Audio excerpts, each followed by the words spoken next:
parle.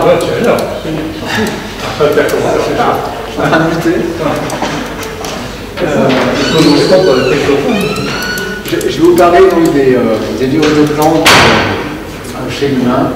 Donc en virologie, il y a traditionnellement une frontière très claire entre la virologie végétale et la virologie animale. Et le paradigme, c'est que les virus de plantes ne sont pas infectieux pour l'homme.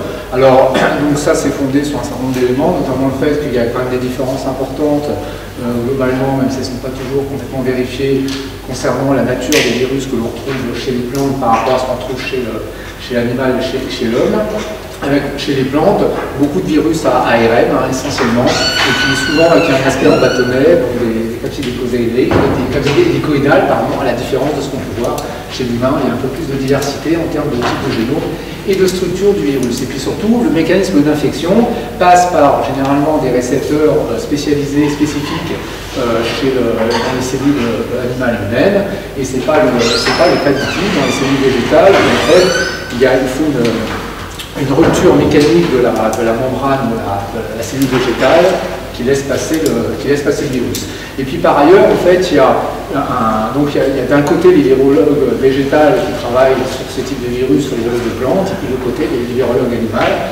Et même si les virus de plantes ont beaucoup été étudiés au départ pour caractériser les virus au début de la virologie, finalement, ce qui a beaucoup plus intéressé les gens, c'est les virus qui donnent des maladies chez les humains, et c'est ce qu'on voit dans PubMed, où la grande majorité des virus dont on parle sont des virus animaux ou des virus humains principalement.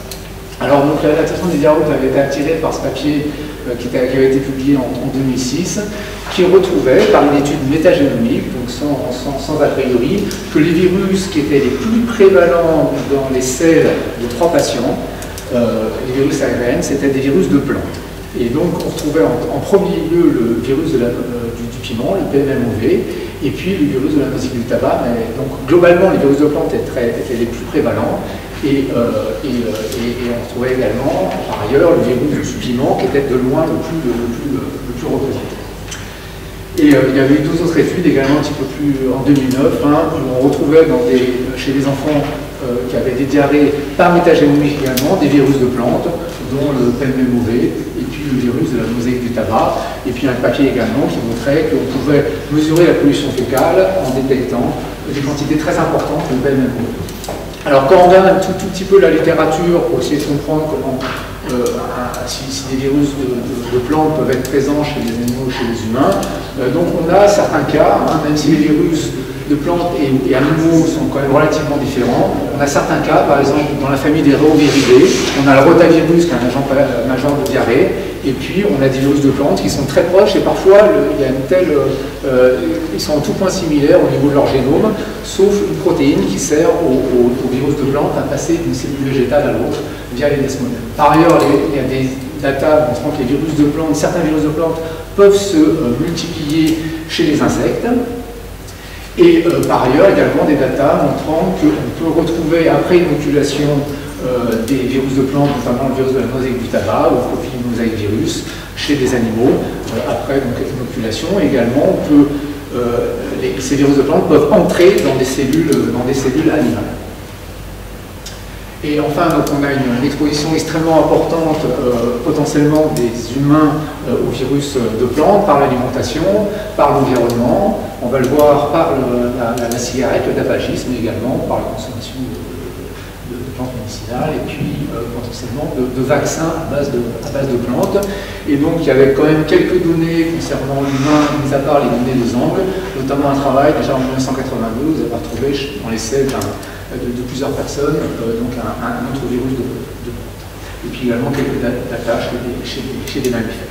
Alors donc on s'était intéressé essentiellement au tobamovirus, puisque c'était ceux qui étaient décrits comme prédominants dans l'étude de Zhang, et notamment également parce que ça fait sens de s'intéresser à eux, dans la mesure où ils sont extrêmement résistants, ils sont connus pour leur extraordinaire stabilité, et par ailleurs ils ont l'air assez prévalents, même s'il n'y a pas énormément d'études très précises, dans les aliments donc les fruits et les légumes qu'on peut consommer. Donc, dans une étude chez des selles arrivées au laboratoire pour diagnostic de diarrhée, non, excusez-moi, d'abord on avait acheté dans le commerce des produits alimentaires, des piments ou des produits à base de piments, et on avait retrouvé que la moitié de ces produits alimentaires étaient positifs en PCR pour l'ARN PMMOV. On a pu détecter le virus également en microscopie électronique. Là, il y en avait le plus, c'est dans le Tabasco. Et puis en fait, on avait vérifié que, ces produits alimentaires, dans ces produits alimentaires, le virus PMMOV restait infectieux pour les plantes. Donc par ailleurs, donc là c'est donc chez les humains, chez les patients, dans les selles de patients pour lesquels on avait reçu une selle pour diagnostic de diarrhée, on avait retrouvé dans 7% des patients adultes un ARN PMMOV positif. On avait pu voir dans certains cas par microscopie électronique immunogold des PMV. Et également, on a pu mettre en évidence une réponse immunitaire anti-PMMOV, notamment de type IgM, donc statistiquement significativement plus importante, plus fréquente, chez ces patients PMMOV positifs dans les selles par rapport aux autres. Et dans une étude cas témoin, ce qui avait été mis en évidence, c'est qu'on trouvait plus souvent des patients qui avaient des selles PCR positives pour ce virus dans les immunitaires d'ado, et chez les gens qui avaient des IgM anti-PMMOV, et avec des signes cliniques, la fièvre, des douleurs abdominales et des prurites, donc c'était une étude préliminaire.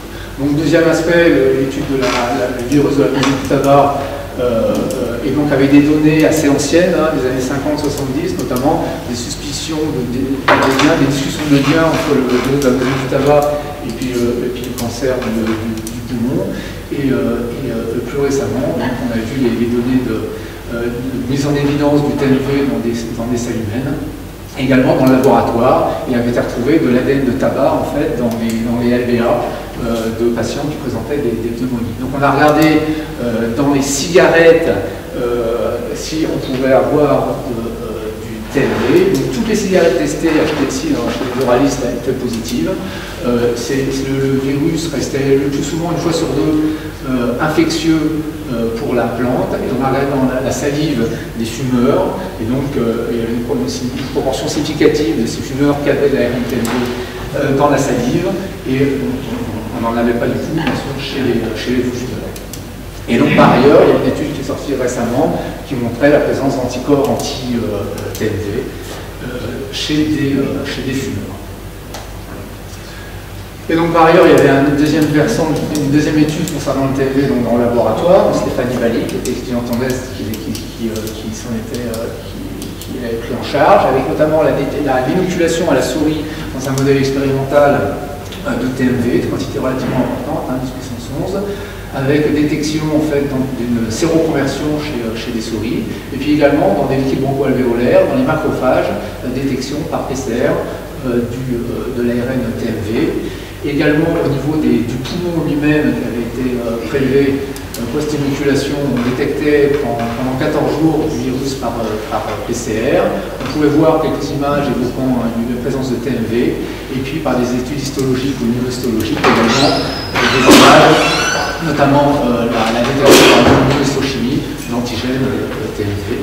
Et puis donc mise en évidence que les morceaux de poumon pouvaient causer en fait des lésions liées au TNV après l'inoculation. Et puis le fait d'en avoir trouvé dans les macrophages avait conduit à faire une thèse d'inoculation sur des macrophages de souris.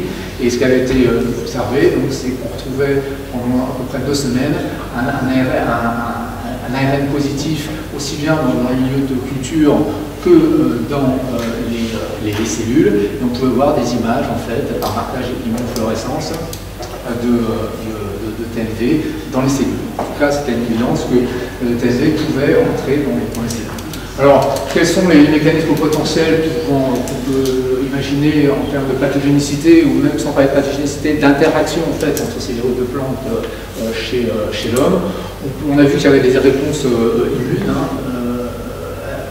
dirigées spécifiquement contre ces virus de plantes. On peut avoir éventuellement comme hypothèse une lise cellulaire, mais ça, il n'y a aucune évidence. Et par ailleurs, ce qui est possible, c'est qu'il y ait un phénomène de reprogrammation cellulaire, notamment par des mécanismes de pathogénicité médiés par des ARN interférents ou des micro-RNA, et donc en conclusion, on a des données séminales dans le laboratoire concernant la présence de ce tobamovirus chez l'humain.